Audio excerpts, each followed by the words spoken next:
Hello दोस्तों। आज जो मेरे चैनल पे मैं इतने दिनों से नहीं आई थी और एजुकेशन जो चैनल है वो मेरा आज का जो वीडियो है शायद आप लोगों के लिए कुछ यूज़फुल हो सकता है। तो मेरे वीडियो स्टार्ट करने से पहले मैं कुछ बोलती हूँ। जैसे हम लोग जो सोसाइटी में रहते हैं, अगर कोई हमें इंग्लिश से थोड़ा सा बात बोलता है या बोलती है, या फिर ऐसे बोलूँ कि जो स्टूडेंट्स लोग हैं, जो हमारी नई बहू हम लेके आते हैं, वो थोड़ा थोड़ा बातों में इंग्लिश बोलती है, तो हम क्या बोलते हैं, ये सिविलाइज्ड है, ये कोई अच्छी कल्चर से आई है। तो इंग्लिश बोलने को लेकर हमारा सिविलाइज्ड और अनसिविलाइज्ड ये कैटेगराइज होता है। तो मैं आज वही टॉपिक से मैं आज ये जो वीडियो स्टार्ट कर रही हूँ। तो मेरे चैनल पे आप हैं तो ये लर्न विथ रोजा है और आप लोगों के लिए ये ज़रूर कुछ हेल्पफुल होगा। तो आज का जो टॉपिक है वो है distinct features of Indianisation, alternative text of language learning, global English and English in the print and electronic media in India. उससे पहले मैं आपको एक बात बोलती हूँ। हमारे जो सोसाइटी था, हमारा जो कल्चर था, वो उसमें इंग्लिश बिल्कुल था ही नहीं। हमारा जो है वो संस्कृत, या फिर जो हमारे जो हिस्ट्री के स्टूडेंट्स होंगे उनको ज़्यादा पता होगा कि हमारे जो चैदी वंश या फिर मुगल्स जो भी थे, उन्हीं के वाइज हमारा जो लैंग्वेज था वो स्टिक होके रहा था। जब ब्रिटिशर्स आए तो हमारे लैंग्वेज में चेंजेस आए।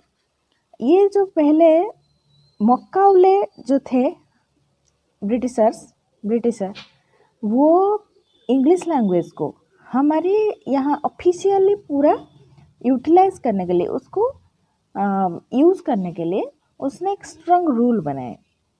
और उनका जो सबको ये पता है कि उनका इंग्लिश सिखाने का ये मतलब था कि कैसे लोग एक अच्छा क्लर्क बन पाए, ताकि जो लोकल लोग होते हैं, जो एजुकेटेड लोग होते हैं, वो लोग उस सोसाइटी के सारे जो इन्फॉर्मेशंस होते हैं उनको देंगे। और जो हिसाब रखना, क्लर्क जिसको हम बोलते हैं, वो सब ये लोग करेंगे। ये प्राइमरी जो इंटेंशन था उन लोगों का, यही था। यही से शुरू हुआ ये सिलसिला। तो फिर कैसे ये ग्रो हुआ हम देखते हैं। In Macaulay's celebrated minute, Macaulay stated to make natives of this country good English scholars, and to this end, our efforts ought to be directed. तो ये जो इंग्लिश लैंग्वेज को इंडियनाइजेशन करने के लिए ये था कि गुड स्कॉलर्स कैसे निकाला जाए, ताकि उन्हीं के यूज़ में वो लोग आ सके। तो Indianisation of English started on 7th March 1835 when Lord William Bentinck resolved that, इसको लॉर्ड विलियम बेंटिंक रिजॉल्व किए थे, उसको बताया था, उसको मतलब यूटिलाइज किए थे, इनागुरेट किए थे। that the great object of the British government ought to be the promotion of European literature and science among the natives of India, and all funds appropriated for the purpose of education would be best employed on English education alone. मतलब सारा जो पैसा है वो English learning में ही लगा देना है, ताकि वो चाहते थे कि ये जो इंग्लिश लैंग्वेज है वो यूनिवर्सल हो जाए।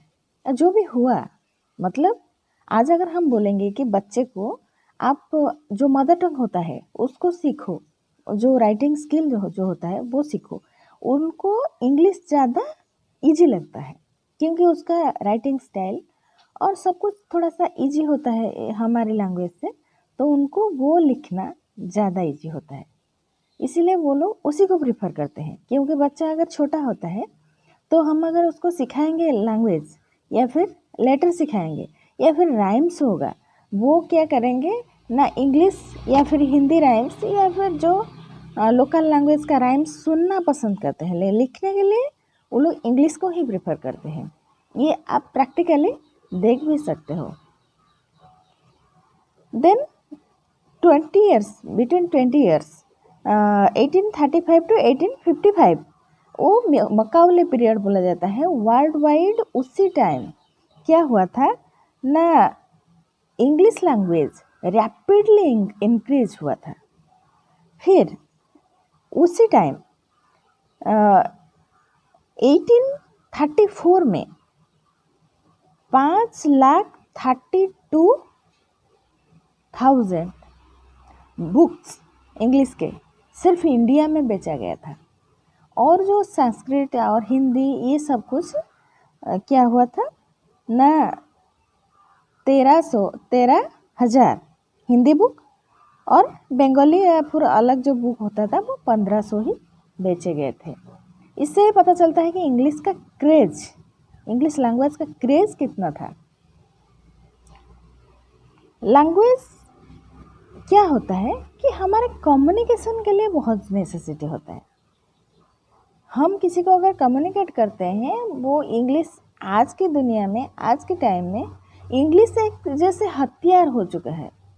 मतलब हम अगर किसी से बात करें, किसी से कोई लेटर लिखे, कुछ भी करें, हम इंग्लिश को ही प्रेफर करते हैं। मैं तो बहुत बच्चों से ये सुनती हूँ कि मैम हमें तो इंग्लिश ज़्यादा इजी लगता है, या फिर दीदी हमें इंग्लिश ज़्यादा इजी लगता है। उड़िया तो लैंग्वेज हम भूल ही चुके हैं, क्योंकि वो हमें अब याद भी नहीं है कि मतलब कैसे उसको प्रोनाउंस, कैसे उसको मतलब एक पैसेज दो या फिर लेटर लिखना है तो इजी होता है इंग्लिश में लिख दो। ये उड़िया या फिर जो अपना लैंग्वेज होता है वो थोड़ा हार्ड लगता है। मैंने ये सुना हुआ है, ये मैं प्रैक्टिकली भी देखती हूँ कि डे टू डे लाइफ में हम इंग्लिश वर्ड के साथ इतना एक्वेंटेड हो चुके हैं कि वो जो हमारा लैंग्वेज है वो कहाँ छूट रहा है धीरे धीरे धीरे धीरे। तो alternative test of language learning में ये क्या हुआ ना, ब्रिटिशर लोग उसको आज भी दुनिया में जहाँ भी आप जाइए इंग्लिश फर्स्ट लैंग्वेज या फिर सेकंड लैंग्वेज होता है। यहाँ भी इंडिया में कहीं कहीं जगह पे इंग्लिश भी फर्स्ट लैंग्वेज है और दूसरा जो लैंग्वेज होता है वो सेकंड लैंग्वेज में आता है। हमारा यहाँ मदर टंग जो होता है वो फर्स्ट लैंग्वेज होता है, इंग्लिश जो होता है वो सेकंड लैंग्वेज होता है। तो हम अगर इसकी यूटिलिटी बोले तो कहाँ कहाँ किस किस पॉइंट्स पे वो आता है, मैं एक एक करके एलाबोरेट करूँगी। तो पहले आता है कॉन्टैक्ट लैंग्वेज। ये जो लैंग्वेज है इंग्लिश लैंग्वेज, इसको हम कॉन्टैक्ट लैंग्वेज कर चुके हैं। मैं ये बोल चुकी हूँ पहले से ही कि कैसे हम कीवर्ड हो या फिर मोबाइल का एसएमएस पैड हो या फिर एसएमएस क्या बोलेंगे उसको, जो वे जो हम लैंग्वेज चूज़ करते हैं, इनिशियली हम क्या करते हैं, झट से कीपैड को इंग्लिश में कन्वर्ट कर देते हैं। अभी मैं देख रही हूँ फेसबुक या फिर इंस्टाग्राम की कुछ कुछ जगह ऐसे, जैसे मैंने व्हाट्सएप पे भी देखी हूँ कि उड़िया में लिख के भेजते हैं, लेकिन उसको क्या होता है पूरा एक्यूरेटली ना करके वो थोड़ा थोड़ा ऐसे ऊपर नीचे होता रहता है। लेकिन इंग्लिश को आप अगर भेजोगे तो ये पूरा क्लियरली जाता है, सबको पता होता है कि हाँ ये लिखा हुआ है। तो ये एक कॉन्टैक्ट लैंग्वेज है ऑल ओवर वर्ल्ड में। ये अगर आप इंग्लिश लैंग्वेज में क्या हो मतलब कंफर्टेबल हो, आप जहाँ भी वर्ल्ड के जिस भी जगह जाओगे, जिस एरिया में जाओगे या फिर जहाँ भी जाओगे, आप वहाँ रह सकते हो, आप वहाँ कांटेक्ट कर सकते हो। ये एक बेनिफिट होता है, ये प्रैक्टिकली है। अगर हम अपनी मदर टंग को जैसे भी आज मतलब उसको इम्पोर्टेंस दे दे, लेकिन हम अगर बाहर जाते हैं, हम अगर कोई आउटसाइड जाते हैं तो किसी को कांटेक्ट करने के लिए हमें इंग्लिश लैंग्वेज की ही यूज़ करना पड़ता है, क्योंकि सारा वर्ल्ड वाइड अभी इसी लैंग्वेज के थ्रू ही जा रहे हैं। हम जितना भी सोच लें, हम जितना भी अपने आप को चेंज कर लें, लेकिन जो सिस्टम हो चुका है उसको पूरा चेंज करना आसान नहीं है। और ये लैंग्वेज सबको ईजी भी लगता है, इसलिए इसको कॉन्टैक्ट लैंग्वेज में भी रखा गया है। इकोनॉमिक रीजन क्या होता है, जब हम जॉब ढूंढने जाते हैं, मैं बच्चों को हमेशा बोलती हूँ, ये एग्जाम्पल मैं देती हूँ कि मैं एक जगह ऐसे गई थी इंटरव्यू देने के लिए।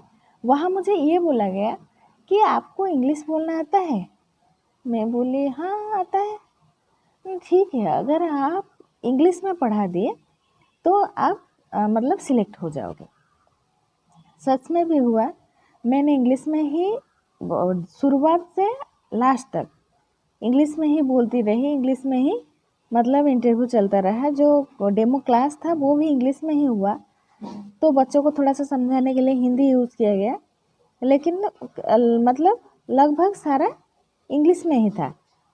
तो फिर मैंने सिलेक्ट भी हो गई। ये होता है हमारा आज का जो सोसाइटी है, उसका कंडीशन, उसका सिचुएशन यही है। इसी मुद्दे मतलब ऐसे ही चल रहा है।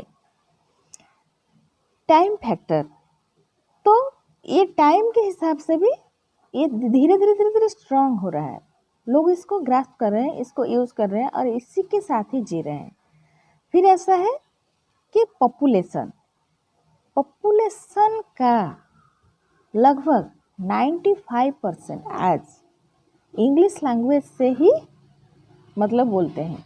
पूरा नहीं, लेकिन कोई कोई तो जो आउटसाइड इंडिया होता है या फिर वो लोग क्या करते हैं, पूरा इंग्लिश है, उनका मदर टंग भी इंग्लिश है, उनका स्पोकन स्टाइल भी इंग्लिश है, उनका रिटन सब कुछ इंग्लिश ही है। लेकिन हमारा जो है वो क्या करते हैं, उनका मदर टंग जो भी है लेकिन वो इंग्लिश को ज़्यादातर यूज़ करते हैं।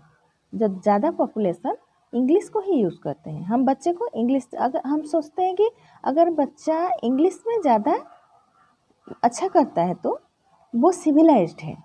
सोसाइटी हमारा उसी से ही उसको पहचानता है कि ये सिविलाइज्ड है या अनसिविलाइज्ड है। फिर आता है use of the language. Use of the language में भी हम इंग्लिश को ही यूज़ करते हैं। देन ऐसे स्किल्स ऑफ लैंग्वेज, हम धीरे धीरे इंग्लिश को क्या करते हैं ना, उसका स्किल को एनहांस कर रहे हैं, उसको ज़्यादा यूटिलाइज कर रहे हैं, अच्छे तरीके से यूटिलाइज कर रहे हैं। हमारा जो ये इंग्लिश है जो बच्चे आज पढ़ रहे हैं, वो कम्युनिकेशन का जो इंग्लिश है वो हमारी मतलब यूटिलाइज करने के लिए वो ये पढ़ाया गया है। बच्चे क्या बोलते हैं, मैम ये तो पूरा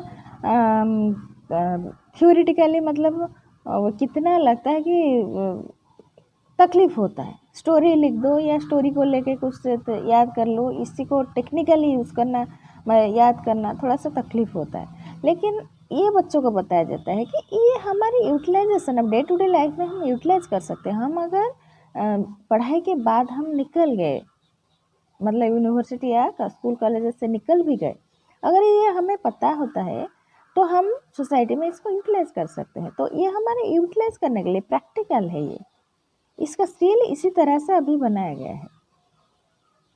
देन सोशल स्टेटस, अगर हम सोशली लोगों के साथ मिलते हैं तो अगर जो इंग्लिश ज़्यादा बोलता है या फिर अपने बातों में इंग्लिश को यूटिलाइज करता है, हम बोलते हैं कि वो सिविलाइज्ड है, उसको मतलब कल्चर उसका अच्छा है।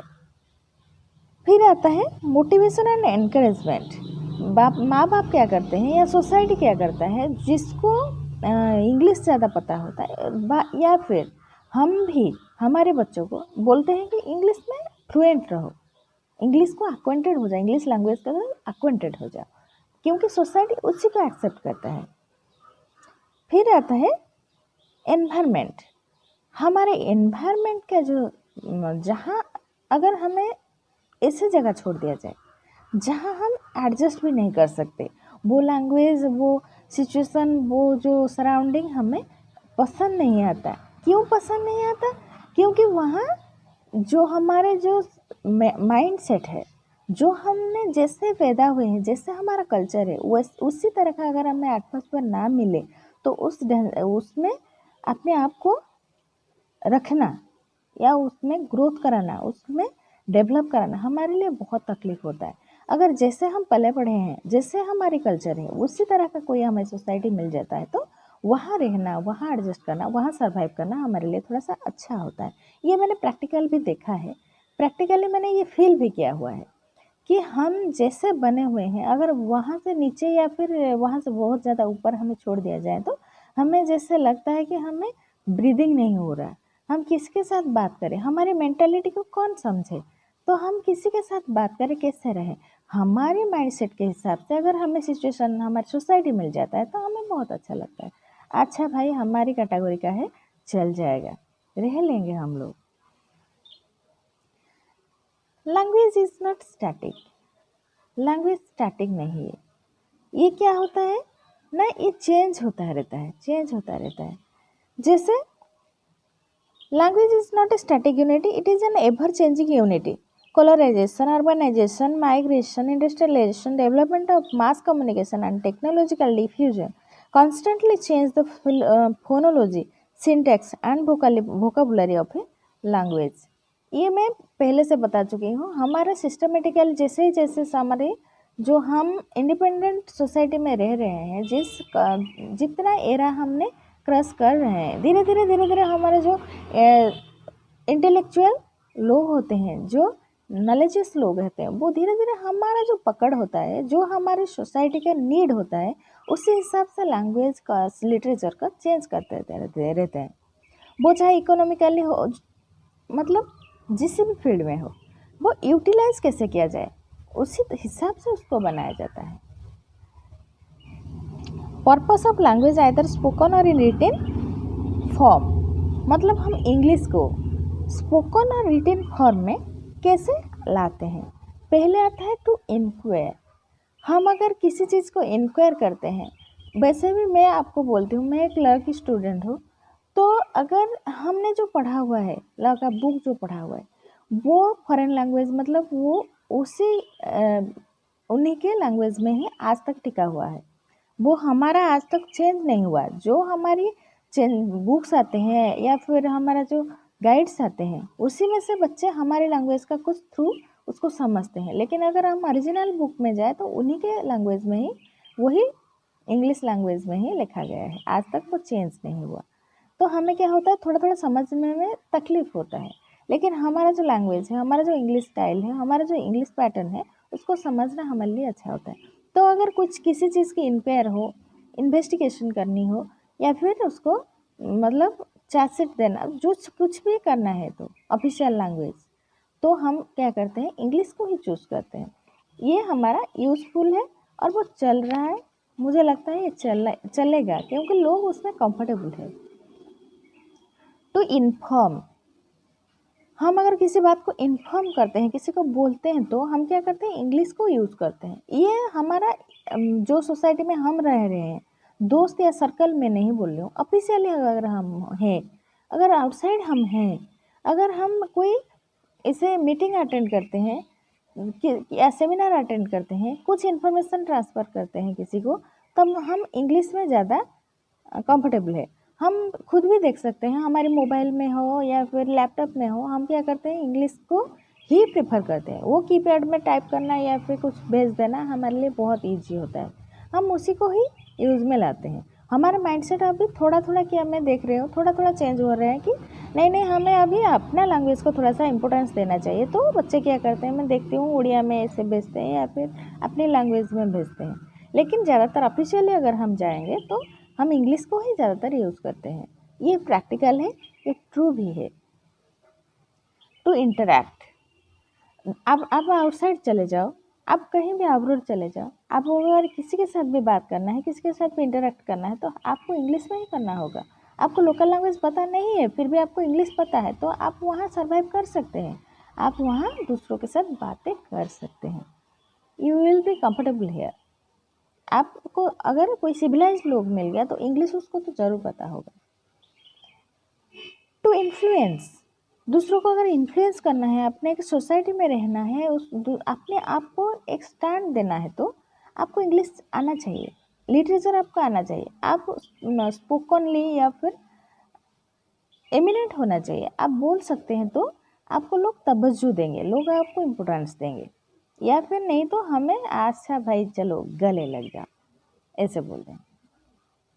तो अगर आपको कुछ इन्फ्लुएंस देना है, किसी को इन्फ्लुएंस करना है, तो आपको थोड़ा सा अपने आप को सिविलाइज दिखाना है, तो अब हमें इंग्लिश आना चाहिए.